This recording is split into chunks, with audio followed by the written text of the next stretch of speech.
Seandainya kebebasan seks tak menjadi adat istiadat, tentu tak perlu terjadi beribu-ribu aborsi per tahunnya. Seandainya kejahilan pada apa yang ada di balik kematian tidak terlalu merebak, tentu banyak pasien manula yang akan memilih kematian alami yang sesuai rentang hidupnya daripada dijerumuskan kepada operasi besar hanya untuk secil umur tambahan yang setelahnya pun mereka tidak akan pernah kembali sehat seperti sedia kala. Di ajang pembedahan, lagi-lagi banyak manusia yang menjadi kelinci percobaan. Mari kita lihat apa akibatnya pada orang ini. Akan berhasilkah teknik baru ini? Salah satu keterangan hadits tentang Dajjal menyatakan bahwa Dajjal akan membelah manusia jadi dua hingga tampaknya mati. Kemudian Dajjal menyatukannya kembali hingga dia tampaknya hidup dan sehat. Gambaran ini cocok jitu dengan kejadian di dalam kebanyakan kamar bedah. Juga sesuai dengan beberapa penyakit jiwa seperti skizofrenia, sebuah hasil karya cara hidup kafir. Bagaimanapun juga, tak diragukan lagi bahwa banyak pakar bedah beserta para ahli bius dan para asisten bedahnya yang melaksanakan berbagai pembedahan bermanfaat dan bahwa banyak juga dokter yang berhasil menyembuhkan banyak pasien. Dan semua itu dicapai sembari mendapatkan banyak penemuan menakjubkan. Memang perlu ditekankan bahwa di segala sistem yang saling berkaitan membentuk sistem kafir, yaitu sistem Dajjal, banyak orang baik yang berbuat kebaikan dan kritikan apapun pada sistem tersebut. Jangan disalahartikan sebagai kritikan kepada orang-orang itu, hidup adalah proses belajar. Dan siapa saja yang mencari ilmu, akan menemukannya di mana saja. Bahkan istri Fir'aun yang bernama Asia, adalah orang yang beriman. Kejahilan yang kerap dipertunjukkan oleh sikap profesi medis kafir dalam pengobatan penyakit jasmani, hanya bisa disetarakan oleh kejahilan kebanyakan psikiater dalam usaha pengobatan penyakit jiwa. Karena mereka tak paham hakikat kehidupan, maka mereka pun tak paham hakikat manusia. Akibatnya mereka juga tak tahu cara mengobati penyakit jiwa, mereka tak punya ilmu yang lengkap. Mereka tak tahu bagaimana awal semesta dan isinya, juga tak tahu bagaimana akhir semesta dan isinya, juga tak tahu bagaimana kejadian-kejadian yang berlangsung di antara awal dan akhir itu. Karena cara pandang mereka telah terpatok, bertentangan dengan kenyataan yang dinamis, akibatnya mereka mempunyai gagasan terpatok tentang apa yang normal. Dan siapapun yang tak cocok dengan patokan itu akan dianggap abnormal dan selayaknya didera secara fisik atau psikis untuk menggiringnya masuk ke dalam kerangka patokan tersebut. Karena sepandai apapun, mereka hanya tahu sebagian dari cara kerja kejiwaan manusia. Maka mereka mandat pada penggunaan cara-cara biadab untuk menenangkan dan melumpuhkan otak. Apakah dengan obat-obat penenang maupun pembiusan kelas berat, bahkan dengan penyetruman, bedah otak, ataupun serbuan tembakan laser. Para psikiater kafir terbukti memusatkan perhatiannya pada pikiran, yaitu pada isi kepala. Ini menunjukkan bahwa mereka telah betul-betul salah sasaran. Karena seharusnya hatilah yang diperhatikan, membaca Quran sudah memadai untuk menenangkan hati dan pikiran. Dan cara ini membuat semua teknik psikolog kafir kadaluarsa. Kenapa banyak orang di masyarakat kafir masa kini menderita aneka tingkat dan jenis kegilaan? Karena mereka mencoba memahami hakikat kehidupan dengan kepala mereka, padahal hanya hati yang mampu mencapai kepahaman tersebut. Ada yang mengumpamakan hati bagaikan matahari dan kepala bagaikan bulan. Bulan tidak bisa bersinar. Cahaya bulan adalah pantulan dari sinar matahari. Jadi, bila hati sudah diterangi dengan mengingat Allah, barulah akal menjadi terang, bukan sebaliknya. Nampaknya kesalahan terbesar yang dibuat oleh psikolog kafir adalah pengakuan pada adanya illusory self, yaitu diri hayalan. Mereka membenarkan apa yang kita pikir sebagai kita, atau pada apa yang kita pikir orang lain menganggap kita. Bagi mereka yang memiliki ilmu sejati, diri hayalan ini tidak ada. Diri hayalan hanya akan seolah-olah ada bila ia diberi kenyataan yang dihayalkan. Karena apapun yang Anda hayalkan merupakan kenyataan bagi Anda. Bila Anda berhenti untuk menghayalkan segalanya, kehidupan tidak ikut berhenti, melainkan Anda akan melihat kehidupan senyata-nyatanya. Sesungguhnya, kemanapun Anda menghadap, ada yang ada. Kemanapun Anda melihat, di sana ada wajah orang. Tidak ada kenyataan, hanya ada kenyataan. Jadi, diri hayalan tidak lain hanyalah suatu pembulatan dari peristiwa-peristiwa yang menghalangi cahaya hakikat diri, yaitu cahaya Allah. Para psikolog kafir membenarkan pembuatan peristiwa-peristiwa dan bukan pada cahaya yang dihalanginya, karena inilah mereka kafir. Perilaku mereka menyelubungi hakikat kebenaran, karena mereka membenarkan yang tidak nyata, sebaliknya tidak mau membenarkan yang nyata. Allah, maka dalam setiap pengobatan yang diusahakannya para psikiater kafir tidak akan pernah mencapai keberhasilan sejati. Karena apapun yang mereka lakukan pasti tak mengacu pada hakikat kehidupan, sehingga tak akan selaras dengannya. Yang konon disebut penyembuhan oleh psikolog kafir sama saja dengan ketimpangan di atas ketimpangan, kegelapan di atas kegelapan, kenormalan lahiriah memalsukan kegilaan dalam batin. Seorang dokter mumin, dan istilah ini bukan berarti muslim yang telah ditempa dan menyepakati pengkondisian sistem pendidikan kafir di bidang medis. Sejati paham bahwa diri hayalan tersebut harus dilucuti dahulu, agar diri sejati muncul ini dicapai dengan penyucian hati, yaitu pusat jati diri Anda. Penyucian itu dicapai dengan mengingat Allah, perubahan hati hanya terjadi dengan rahmat Allah. Penyucian dan perubahan dalam hati hanya terjadi bila ada penyucian dan perubahan lahiriah, yaitu pada cara hidup Anda. Satu-satunya cara hidup yang memungkinkan penyucian lahir batin bagi seseorang yang mengamalkannya adalah dengan mengikuti pola hidup Nabi Muhammad SAW. Melalui cara hidup inilah hati menjadi bersih, dan dengan demikian seseorang akan mengenal dirinya dan Rabb-nya. Dan sebenarnya kedua pengenalan ini sama. Dalam kenyataan, yang mengetahui, yang diketahui dan pengetahuan adalah satu. Untuk mendapatkan ilmu ini, kita perlu berhenti berpikir sama sekali. Artinya, barang siapa yang punya ilmu ini, tidak akan bisa diperangkap oleh proses pengkondisian pendidikan dan media massa, karena pengkondisian itu hanya akan berhasil jika proses berpikir Anda dipikat, dibelenggu dan diprogram. Definisi-definisi para psikolog kafir mengenai apa yang normal tidak mempunyai kebenaran yang mendalam, semuanya semrawut. Puncak kewarasan adalah mengukuhkan keberadaan Allah, dan ini dijawantahkan oleh mereka yang mengikuti gaya hidup kenabian. Gaya hidup ini dijawantahkan oleh cara hidup Muhammad SAW, Nabi yang pertama dan yang terakhir. Cara hidup beliau adalah bukti. Siapa yang mengikutinya akan mendapatkan ilmu sejati, dan dengan demikian mencapai kesehatan jasmani, ketenangan hati dan kesejahteraan. Ketiadaan obat bagi penyakit-penyakit fisik maupun psikis yang disebabkan oleh proses produsen konsumen dan gaya hidupnya adalah bukti kejahilan para pemuka profesi medis kafir masa kini. Mereka lebih memperhatikan penyakit-penyakit yang telah menjelma, bukan pada akar penyebabnya.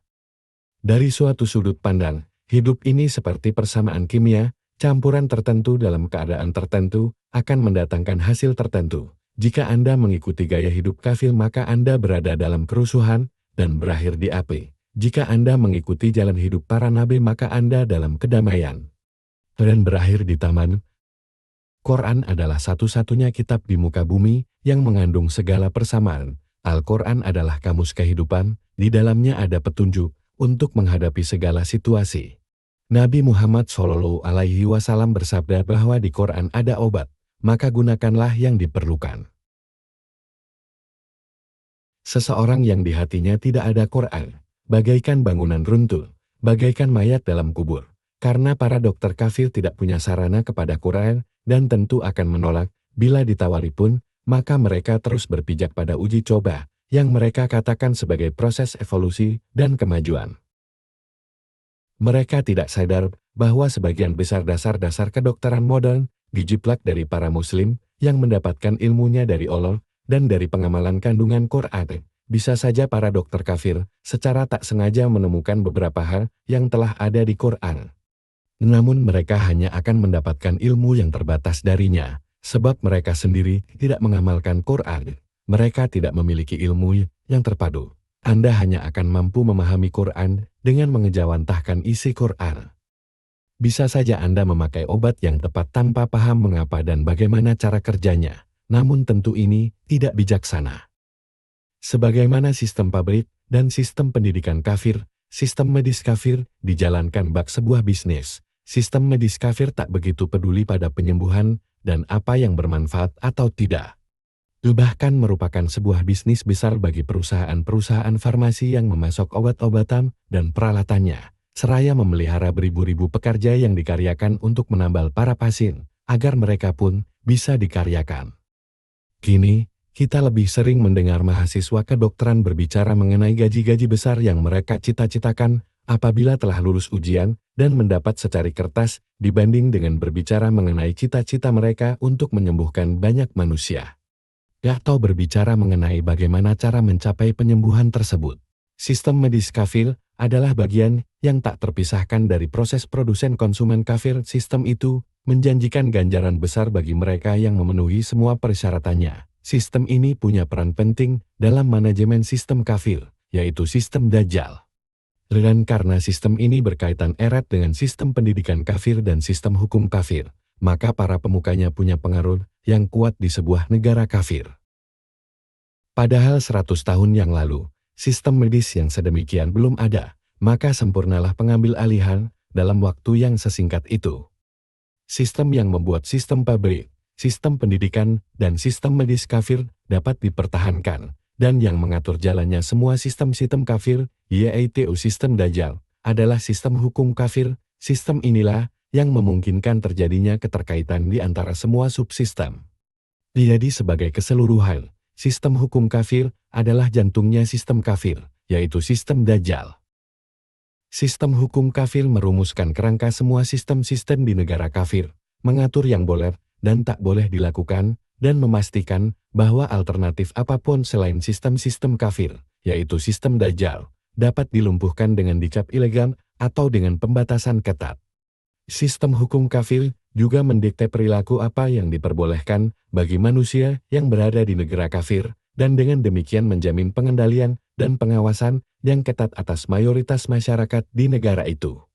Siapapun yang mengabaikan atau melawan sistem hukum ini, sekejap mata akan menemui dirinya berada di bui. Sebenarnya, sistem hukum kafir diterapkan agar menjamin proses produsen konsumen berjalan semulus mungkin.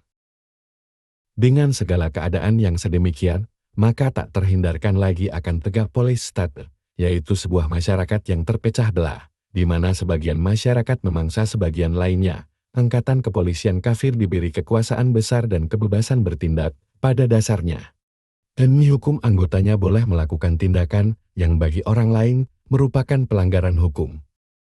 Dan untuk melakukan itu, mereka dibayar banyak, walaupun para pembayar pajak yang menyediakan uangnya yang kadang dilindungi dan kadang ditindas polisi, tidak selalu ingin membayar pajaknya, dan tidak selalu setuju dengan keberadaan kepolisian. Dalih yang biasa digunakan untuk mempertahankannya adalah bahwa bila tidak ada kepolisian, maka kekacauan akan merebak. Sanggahannya adalah, memang akan terjadi kekacauan di antara mereka yang kafir, tetapi tidak akan terjadi di antara mereka yang muslim. Jalan Islam berarti bahwa mereka yang mengamalkannya tak perlu kepolisian, sebab setiap orang menjadi polisi atas dirinya masing-masing, daripada mempolisikan orang lain. Muslim mengawasi amal-amalnya sendiri, karena ia paham bahwa ia harus bertanggung jawab di hadapan Allah. Lagi pula, hakikat masyarakat muslim itu sedemikian rupa, sehingga akar-akar dan sebab-sebab kejahatan yang dibiarkan subur di masyarakat kafir, di masyarakat muslim sama sekali tak punya lahan untuk tumbuh. Bagai di bidang pengobatan kafir, pun di bidang hukum kafir, aneka penyakit yang memberi sistem hukum pekerjaan adalah akibat langsung dari pelaksanaan sistem kafir, yaitu sistem Dajjal, dan akibat langsung dari gaya hidup yang ditanamkan kepada halayak yang bekerja di sistem itu. Sistem kafir, yaitu sistem Dajjal, menciptakan aneka pola kesibukan yang tak berguna, agar orang senantiasa disibukkan, seraya menghasilkan uang dari semua itu. Tentu ada juga polisi yang suka menolong, tapi bukankah siapa saja yang mempunyai sifat penolong pun suka menolong? Mirip atau lebih tepatnya seiring dengan sistem medis kafir, para pakar sistem hukum kafir pun, sebelum mereka diizinkan bekerja, diharuskan menempuh proses pendidikan dan pengkondisian yang amat ketat. Tetapi sebenarnya ini adalah proses penyaringan siapapun yang membahayakan sistem kafir, yaitu sistem Dajjal, dicegah agar tidak terlalu banyak tahu cara-cara kerjanya atau disingkirkan. Hanya mereka yang mendukung dan menguatkan sistemlah yang akan diperbolehkan memenuhi persyaratan kerja dan memperoleh jabatan yang tinggi dalam sistem itu. Sebagaimana sistem pendidikan kafir dan sistem medis kafir, nyatalah bahwa pada sistem hukum kafir pun telah terjadi pergantian pengurus. Ini khususnya dibuktikan oleh kenyataan bahwa walaupun nama Tuhan disebut-sebut setiap waktu sesuai tradisi peradilan biasanya tepat sebelum seseorang memberi kesaksian, tetapi kebanyakan penyelenggara peradilan malah jelas-jelas tidak takut pada Tuhan atau bahkan tak percaya padanya. Dan seandainya mereka bertakwa, tentu tindakan mereka akan jauh berbeda dengan apa yang mereka lakukan kini. Yang menggelikan, tata cara sidang pengadilan adalah tiru-tiruan hari akhir, di mana seseorang yang sedang menjadi hakim dan memutuskan nasib terdakwa sering berperan sebagai Tuhan sambil silap pada kenyataan bahwa nanti akan tiba gilirannya menjadi terdakwa guna mempertanggungjawabkan seluruh perbuatannya di hadapan Allah. Mempelajari perubahan-perubahan yang terjadi pada sistem hukum selama 100 tahun terakhir ini, jelaslah bahwa pengambil alihan telah terjadi dan masih terus terjadi. 100 tahun yang lalu, undang-undang yang berlaku di sebagian besar negara-negara kafir berpijak pada sisa-sisa ajaran Nabi Isa alaihi salam, pada akal sehat dan pada kaidah umum. Kini, tanpa rasa malu sedikit pun, undang-undang senantiasa dirancang untuk sedapat mungkin mengendalikan dan memanipulasi. Katanya undang-undang ditetapkan untuk menciptakan masyarakat yang lebih adil.